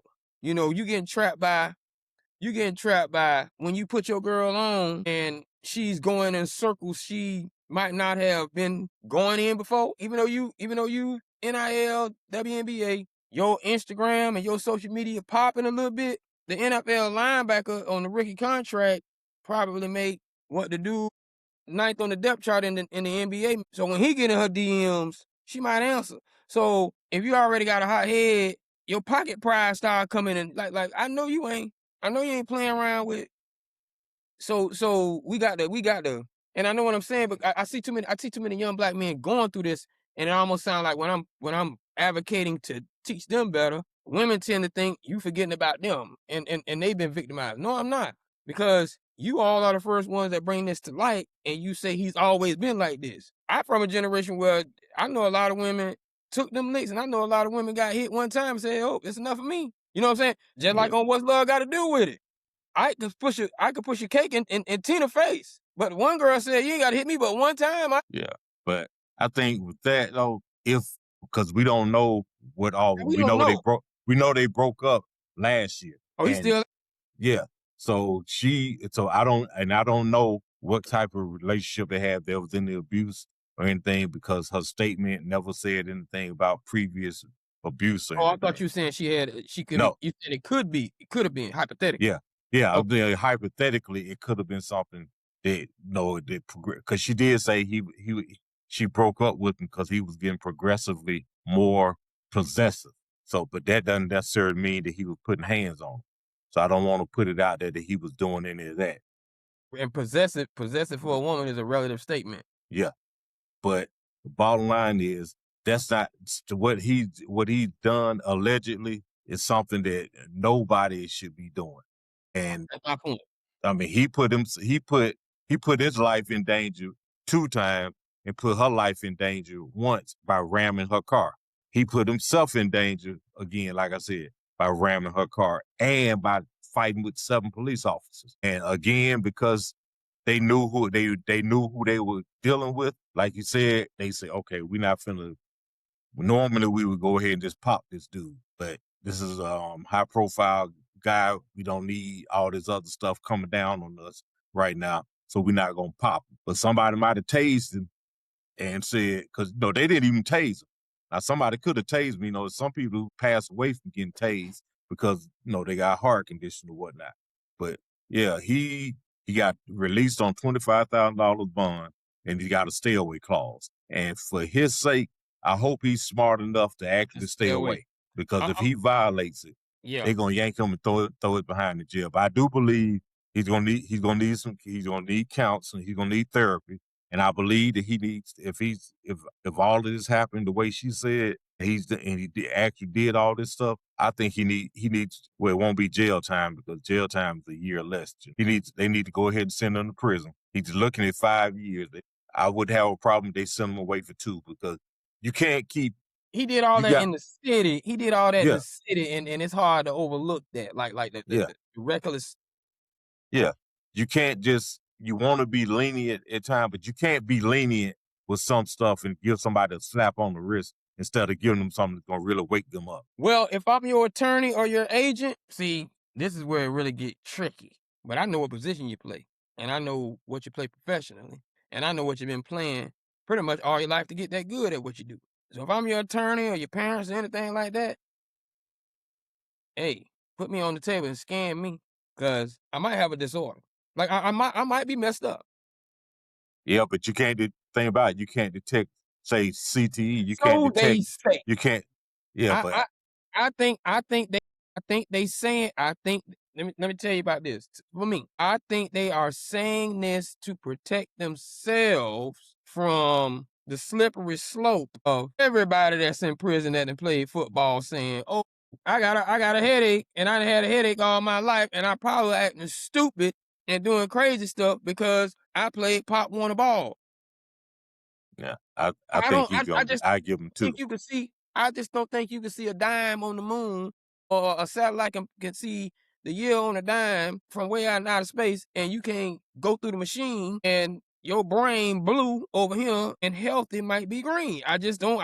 I'm sorry. I don't believe that personally. I don't believe Yeah, that personally. Do the yeah. scan. I would still have to, even if, let's say, if he did have a condition, okay, where we can work your condition and treat it while you serving these 2 years. Yeah, you. Because I'm gonna need. yeah, I'm gonna need. I'm now I might have to go a mental hospital and be monitored for 2 years, treatment out of that, care, whatever the case may be. That's different. That's yeah, different. but But he doesn't need to be on the street. that man ain't been hitting people's head. He has not been hitting, and a lot of guys like that. You have not been hitting your head up against a wall on purpose. That's what football is. Football is, I've Yeah, decided, for millions of dollars, I see a brick wall, and I'm gonna get up to 40 miles, 20 miles an hour and run slam into it for yeah, my mama house, jewelry, rings, and a whole lot of coochie. Oh, yeah. I would give. we gotta, man. Yeah, Hey, but go get I the would scan, still, man. if he's done it, if he's guilty of that, I would still send him away. Hey, you gonna be gone for minimum 2 years. You might get out early on good behavior, but we gonna tell you got 2 years to the door. I mean, just like they were trying to get Henry Ruggs some leniency. He's up for parole this year, This so year. he could be released. But yeah, but he And how old needed Henry to gonna get be? that time. 27, 28? Yeah, and said, But he's been working out.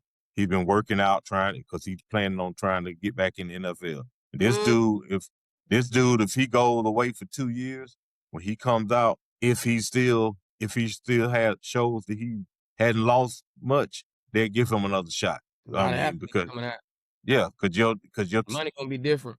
yeah, but they will, if you still young and you still show that you can do this, that, and other, they will give you a shot. Little got a shot. Vic got a shot. I think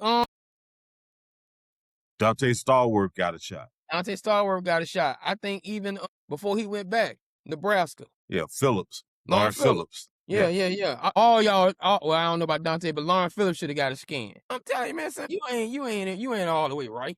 You are not all the way right.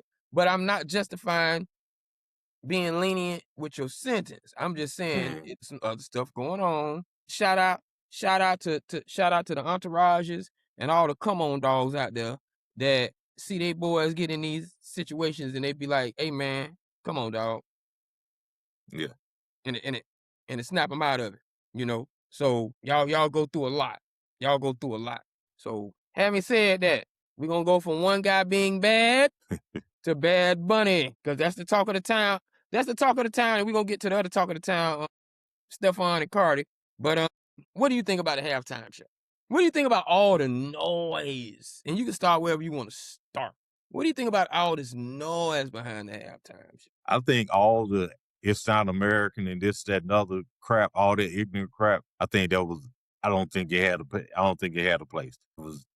It was this is who they decided they were gonna have for the halftime show. The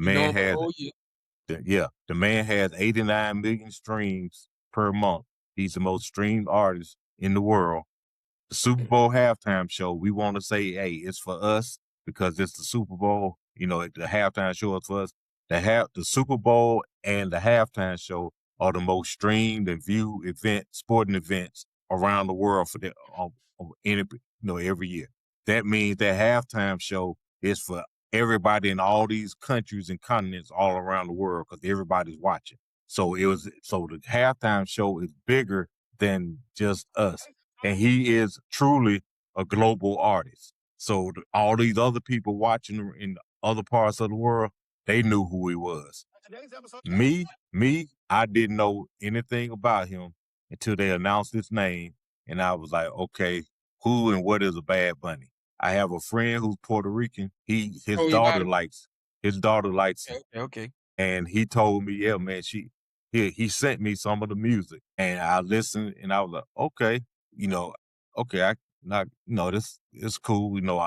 Because I don't speak Spanish, it's not doing it for me the way something else would, but it wasn't bad. Cause a lot of Spanish music or Hispanic music is real catchy and, and it was upbeat. So getting to the show, I liked it. I thought I couldn't understand it, but I could feel it.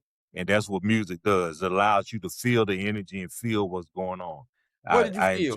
I felt that it was for me, it's like he was exposing us and taking us into what it's like growing up growing up in Puerto Rico. Okay, that's what I'm saying. Okay. Okay, yeah. I know, and I wasn't going against you. I was like, I'm trying to understand, was it the vibration or was it the message? I was like, this is how we came.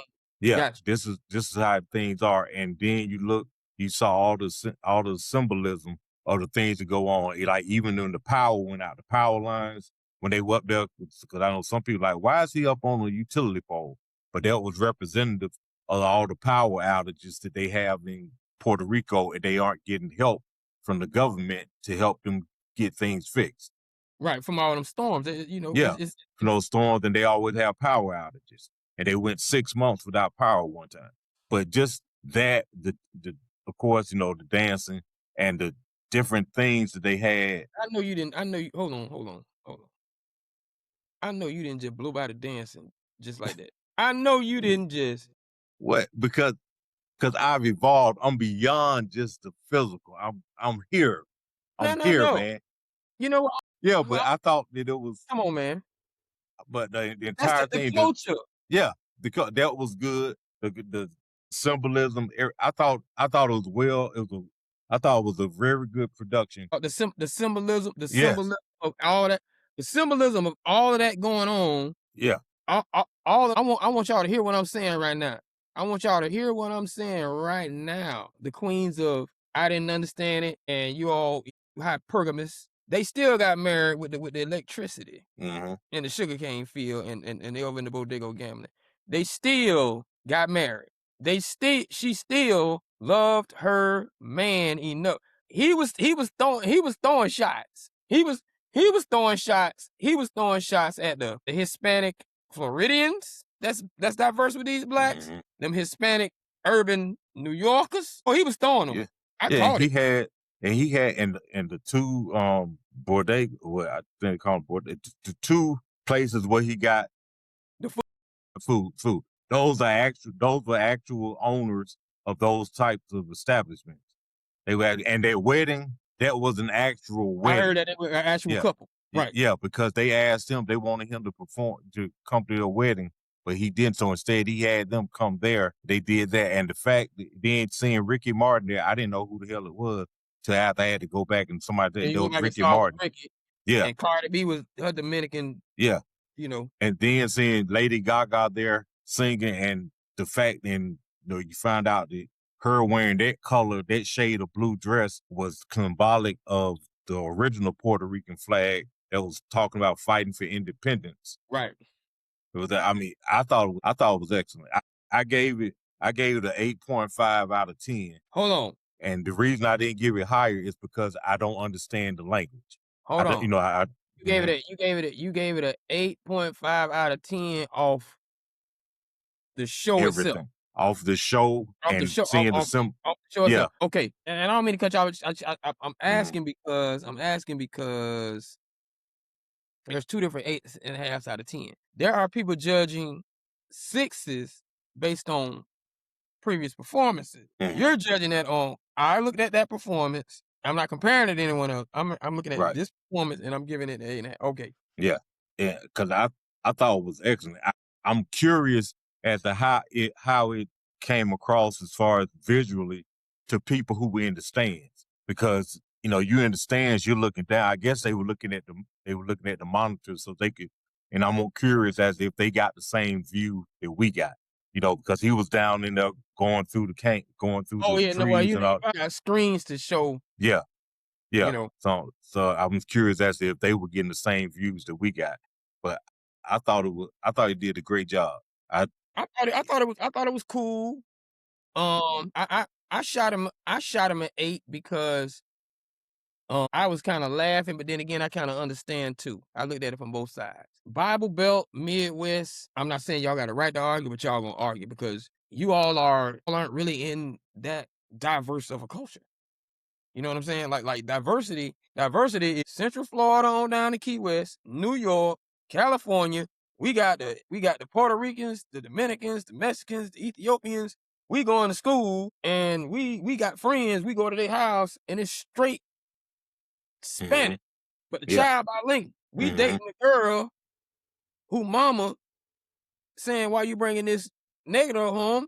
We don't know it, but we like, "Oh, she gonna be straight because the mama still fine." Like, and then we being from Florida in that environment is, what are you? Oh, I'm Cuban. I ain't Cuban. I'm Puerto Rican. I know you didn't just call me like y'all be arguing like that. They all don't look the same to each other. You know what I'm saying? They all don't look the same to each other. So we've dealt with that.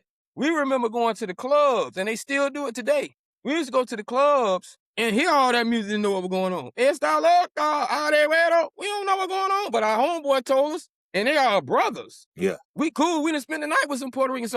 So my thing is, it was hard to dislike that if you came up with it. I'm not even saying I'm gonna spend it. If you came up with it, I had a Puerto Rican girlfriend tell me, "You like her? She ghetto." How you know she ghetto? You get her hair. She taught me the difference between a ghetto Chico hairstyle and a one that got something. Yeah. I didn't know that. You know what I'm saying? I can see that in our sisters, but she knew what a nappy head Chico looked like. You know what I'm saying? So like it was hard to not get caught up in the gyrations and all that stuff. No, I ain't understood what he was saying. Now here's the one part that did bother me. Not saying the show was bad. Here's the one part that did bother me about his show. And I'm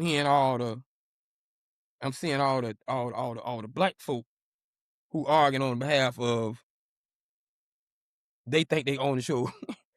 They think they own the show because 78% of the NFL is black. Chris Brown should have did it, and Jay-Z is the one that put the show together. Like black people got this chokehold on Super Bowl halftime for some strange. Like it's supposed to be just us. It's supposed to be just us. But the truth of the matter is, the one thing I did kind of say, he ain't as pure as, and he don't have to be. But you gotta give me a Mookie. You gotta give me a Mookie. You know what I'm saying? You gotta give me, like, at the end of Beat Street, that was dedicated to Ramo. But Ramo ain't had nothing but black friends. So what I'm saying is, like, we let you say that word still. We let you say that word. And we weren't inclusive in your little show to a degree. And we talking about down Miami, Tampa, New York. Y'all hang with us. So when you alleviate, and we upset, when you alleviate just a speck of us enough, it was something on my Saw in the Dance thing. When you alleviate Mookie and you alleviate Rob, and we threw this whole show for you at the Roxy, and we got the Bronx Street Breakers against the New York, whatever they was. like we threw this whole Fat Joe, all your friends. We know what's going on. Like, when we're not inclusive in that to a degree, and we know we are your urban culture, something ain't right about that. You know what I'm saying? I'm not knocking the show, but I don't have an issue truth. with it, because I think that he made a political statement without being overly political as well, which I think. Boy, you got some brothers-in-law look like me. Stop. Yeah. But I also think that the fact that certain demographic was in such an uproar once they found out he was going to be there, and the fact that he really was like, I want to go way over here. Yeah, right. And in their mind, they were like, "Oh, this is gonna be the end of the world, because he's gonna do this, that, and the other, and he's gonna come out with a protest that says 'Down with America' and this, that, and the other." And he just went on and did his show, and it wasn't something that was like, okay, it was not like he held up the American flag and threw it down or anything like that. Like, apparently they were expecting some mess like that. So he basically, it was almost like, when somebody tells you, "All right, that's all right, I'm gonna get you," and you look at them, they say, "No, I'm gonna get you. You don't know when, but I'm gonna get you." Get you. So in your mind, for the next year, you keep wondering, okay, when they gonna get you? And I think they were thinking he was gonna get them, but he got them, but he didn't get them. He got them by them thinking that it's gonna be all this and other. Or we got to get we got to start our all-American halftime show, because he finna cause uprising or whatnot. But I think that here's what needs to happen, though. Here's what needs to happen. I'm just being honest. If they figure out how to have a conservative artist that wants to fight for pro-life, they don't want a lot of government control. They want to make sure they have gun rights. What's something else that conservatives fight for? Pro-life. Deregulation, not heavy taxing on certain things. Like, they got all these things that they fight for. So my thing is, and I'm talking about these people who are not in a plight per se, make this their plight. Mm-hmm. We need to be, if they figure out how to find that artist that wants to depict that on the Super Bowl, we all need to be just as open to their story as well.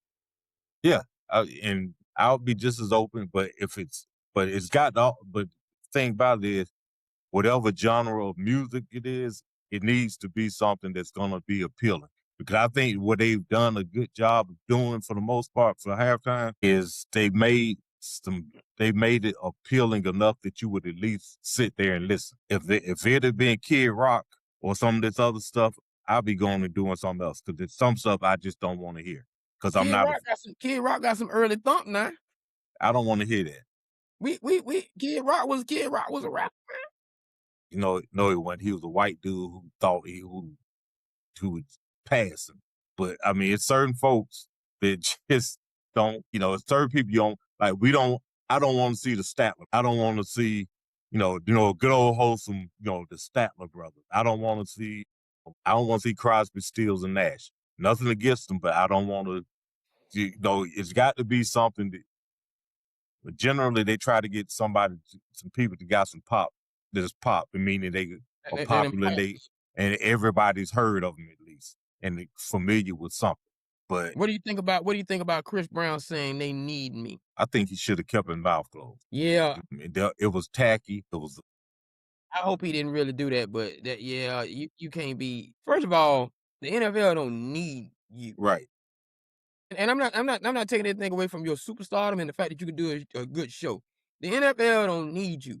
Whoever I want to put this out there for all y'all people that love making it seem like they broke the streaming record and they did better than such and such because technology and all that stuff advances every year and you're gonna get them numbers.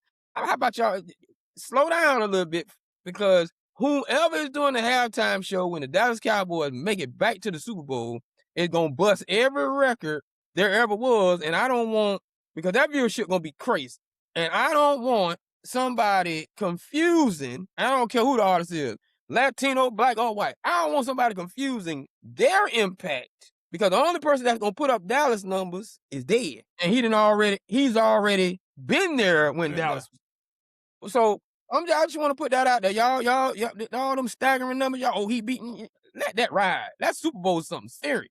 So, I said all that to say, when they find that artist, let the game be the game, and I'm hoping that we as a people, and it's not a last word, because there's a whole lot of 0-calorie arguments out here, whole lot of 0-calorie arguments. Oh, my bad, I had a little text. I'm so sorry. Make sure a whole lot of 0-calorie arguments, a lot of people drinking a whole lot of erythritol, and y'all on something else. And it's like, can we just sing? Everything got to be a political statement? Everything? Mhm. Do I have to hear in social media where y'all didn't even see what was going on? The message was just too deep. I don't care no more about all that. Like that's only showing me that we as a country are still trying to mature. Yeah, I mean, music back when they made real music, music always reflected the time and what was going on, and it had a message, and you could say it was political, but it also made you feel something. Where did they do But that? now, Because they weren't doing it at the Super Bowl. yeah, they don't because particularly with the climate now, I understand why he did, but I understand when people say they want to keep it separate, but sometimes some things are so big that if you get the opportunity, you take it. But I would like to have a nice show and where you don't have to where you're I just not want to doing like enjoy what the you said. music, Yeah. man. Yeah. But just like last year, Kendrick, some people got it, some people didn't, I mean, this was like the same thing. Again, if you did in the next year's Super Bowl, what you're asking for, you're saying, hey, why don't we have Michael Jackson come, or Michael Jackson or Prince? That where it's like, oh, wait a minute, this is just fun, good music. That's what you ask. That's what, Fun music. yeah. You're saying for once, I guess you got to diversify that too. I yeah, guess. yeah. But I don't need I mean, nobody. I don't need nobody arguing about something that was fixed and that actually you still bringing up because even in the Kendrick Lamar concert, even in the Kendrick Lamar performance, it's 2025. You still arguing about that? Like yeah, we're still arguing about something yeah, that should have been fixed in 6 days. And I'm not telling you shouldn't have been arguing. I'm talking about America. Are we still arguing about that? yeah. That's crazy. But real quick, who would you like to see next year as a performer? I don't think they got enough up top. They got big and then they fell. So I don't think they got enough up top for me to say outcast. And I'm just talking about entertainment. Everybody like them. It's a message within a message, but you don't need all that. I'm not against it. I'm not against the Chris Brown call. I'm not against it. Mhm. I'm gonna tell you what I would like to see. I don't want to see one artist. Okay. I want to see like I want to see a theme, like the halftime show dedicated to 70s disco. Mhm. You know what I'm saying? Yeah.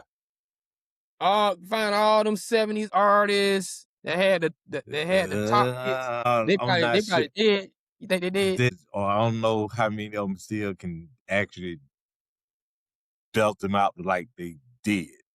So we might have to Um, see the 80s. The 80s yeah, was the I don't want '80s I I don't could want do. to do breaking in hip hop yet.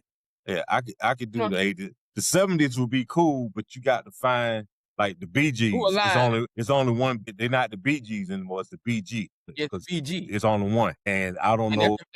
that's like the first era of Hall and Oates. Yeah, But what I'm saying is like I want yeah, it to be but like yeah, it would. Yeah, I could get with that. I could get with that. I just want Me, to as have far as fun. yeah, I would like to see, but again, because like I said, we know. It's in LA though, so Yeah, but it's a global, for this particular, it's a global thing. So so ideally you want to have people who are global, like everybody around the world knows who they are and who we want to see. But okay, me hold on, hold personally, on, you hold on, know, hold on, hold I on. think I think that America factors got in so much. also. America has so much influence to when you say global, like people be dipping into America, taking American culture. Yeah, but So I'm talking about as far when as but I'm when I say that, I'm talking about that even their record sales reflect that because some people have sold a good number of records, but most of it has been in America. They aren't huge overseas. Like me, who I would like to see, because my favorite group would be New Edition, but they've never toured they're overseas. Yeah, they never I was toured gonna say overseas. Yeah, the majority of their album sales have been in the U.S. So I don't think they would be fit for that as far as trying to say, hey, globally. And I don't know what their market is overseas, but I know they never toured overseas. So that would be Bobby has, but the group hasn't. So I think it would be that would kind of, be tricky. But I think a theme for like the 70s would be cool, the 80s. you can ease New Edition into a Motown sound, like, Yeah, but they all gold though. Like you can't get the yeah, groups and all that stuff. yeah, It's tough. yeah. It's But tough. Yeah, but I think it would be a change of pace for just to do a show where, hey, this is just gonna be fun. We want y'all to enjoy the Fun. music, movie, and if a song happens to have a political message to it, so be it. But that's not. But the theme isn't gonna be like somebody. If Marvin Gaye came out and said, "Hey, we're gonna see. Hey, we doing what's going on. Or Mercy, Mercy Me." Hey, it's cool. We like the song, we do it, but it's not, you know what I mean? It's not one of those things. The whole thing was about this. But yeah, so Are you you mentioned something. You mentioned something in that data. Are you open to Afro beats? I'm not familiar enough with Afro beats to say yes or no. I've heard a couple of names, but I don't, if somebody if it's, what's her name, Tim's, if she's Afro beats, no, because that girl can't sing. Like a worldwide, because I've noticed people. This is something very odd, but it's not. And unfortunately he's not with us. He hadn't been with us for a long time. But every culture seems to give Bob Marley Mhm, some level of kingish type grace. mhm. Oh, that's Bob. Yeah. Worldwide. You know what I'm saying? Because Bob represents a culture that's vibing, man. We ain't even on Yeah. and it was peaceful political music. So Yeah. like something like all influenced by Bob Gans or something. Like I don't know, I man. Like I I don't can't I can't really say yes to that because I'm not into reggae. I mean, I've heard some well, stuff, everybody but ain't gonna like I'm it. not in it. Yeah, I'm not Right. into reggae. So me personally, it wouldn't do anything for me. And like I said, I'm not familiar enough with Afro beats to be able to. Because like I said, I can think of Tim's and Twyla, and I don't even know if they're Afro beats. I just know they're from the continent of Africa. Yeah, Hold but on, hold on, hold on, hold on, hold on. And you know the language. I'm gonna tell you who. Pootie Tang. I Pootie tell Tang, you yeah, who. Pootie Tang hit you with that one song and just be quiet. Now, we will move on after this one, but I'll tell you who would have been great, especially, but he's passed on now, but who would have been great because they are not political. They are nothing but a good time, family reunion. And I don't care what race you are, you would like it. Frankie Beverly and Mays would have been perfect because there's nothing anybody listens, but man, okay, I Frankie never, Beverly and Maye would have fit that 80s. and they would have hit that where anybody listened like, man, okay, yeah, that's nice. Man, what'd he say? Man, that's just real. This melody you can move, but you're not losing it, and it's like it's dignified, it's respectful, but it's got that feel, and when he says happy feelings, everybody likes. happy feelings, not just saying the song, but just happy feelings. The only person who got an issue with people having happy feelings is Trump. Well, you know what? I'm gonna tell you something. The man who said he might not. You know what funny? You know what's funny? I'm gonna say these two names, and then I'm gonna say y'all should have went back and watched this episode that we did on music today. The dude who puts the shows together, who says he'll never do it because he puts the shows together, he could have that mass appeal because his audience is vast like that, and the respect gives him that. If he wouldn't have went crazy and lost all his, he had some hits with people. Kanye. I think Pharrell's touch could put together a show. But I just wanted to say this too. This just shows you where music is today when it's so difficult for us to figure out. I guarantee you, if we was in 1980s and the 70s, it wouldn't be hard to pluck a band or somebody that everybody liked. But this is what I'm saying, where it wouldn't be hard to pluck, and even in the 90s, it started kind of tailing off a little bit. It wouldn't be hard to pluck that person who sold those records and was commanding globally American influence. Right. No matter what your, like, seeing Ricky Martin at the show, Ricky Martin could have Geraldo, even though he ain't have but one song. He might have made an appearance. You know what I'm saying? You know, the Macarena guys, like Ricky Martin probably could have Menudo. Like we had talent that touched everybody in the moment. Yeah. And they got all the Yeah. Now that just shows you where the music is. Shout out to Coco Jones, who did the dedication with her outfit to Whitney Houston. For her Super Bowl rendition, and she had her outfit on. It looked like her thing. Shout out to Coco Jones with that. Lift every voice and sing. But yeah, that just show you, man. That just kind of show you where we are as an artist are concerned. We struggling to find people. Come on, man. Yeah, because back then you had all age groups all listening to the same stuff as well. You would be like, man, okay, I like that. I like what my parents listen to, and then okay, I can deal with what my kid listen to, but you can't do that now. You could have, and the music was such that you could listen to what we like to call blue-eyed soul, and also listen to you could listen to some blue-eyed soul. Yeah, or just some pop people, and hey, it's cool. Like back then, you could have gotten Bruce Springsteen, and everybody would be like, "Born in the USA, Bruce." Everybody would be like, "Hey, that's cool." You could have gotten Culture Club. You could have gotten Culture Club. You could have gave me. You could have gotten Duran Duran. You could have gave me some Duran Duran, and I'm with it. You could have gave me some Duran Duran. What's the other ones? Hall and Oates. You could have gave me some Hall and Oates. Yeah.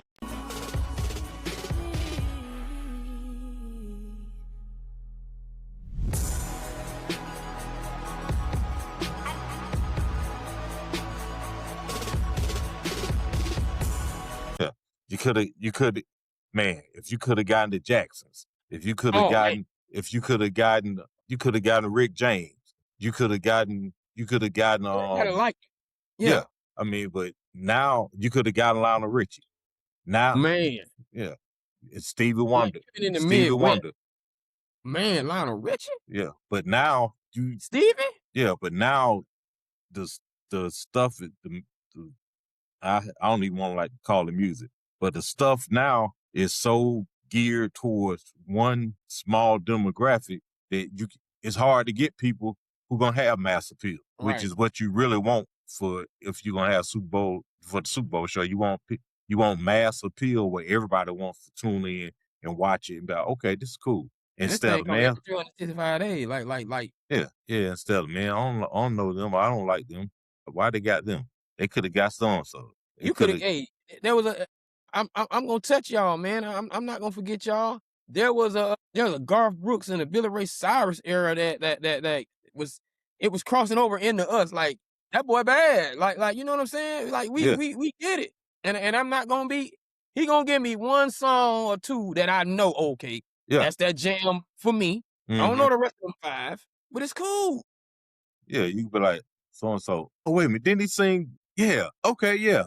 I'm watching it. I'll just wait for him to hit that. I'll wait for do that song. Yeah, and you might wind up hearing something else that man, that's all right.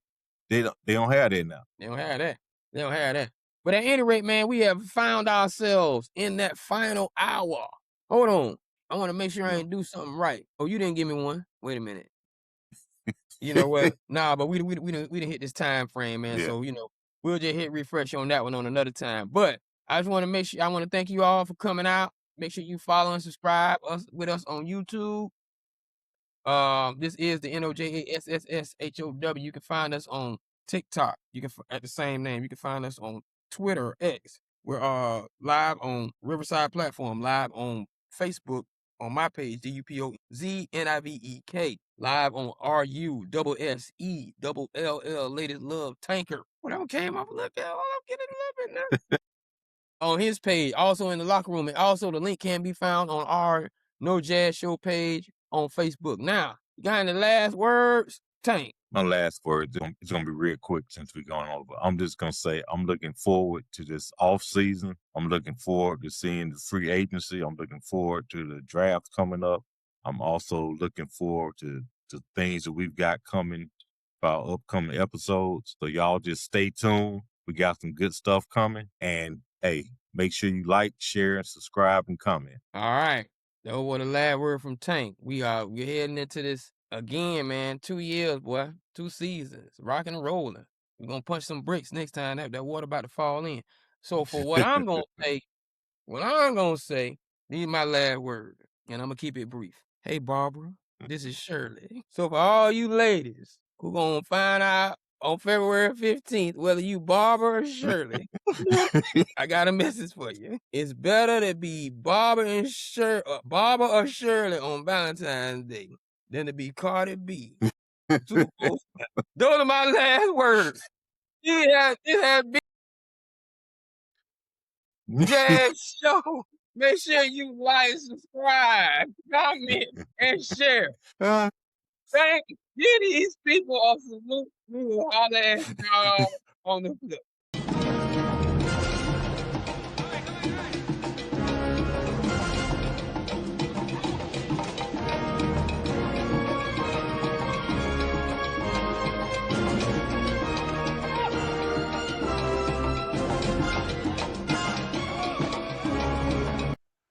You just watched another episode of No Jazz. Follow us on YouTube at No Jazz Show. And make sure you hit us up on Twitter at No Jazz Show. Make sure you hit us up on Instagram at NOJ.A.S.S. Follow us on Facebook, on our Facebook page at No Jazz Show. All right? See you soon.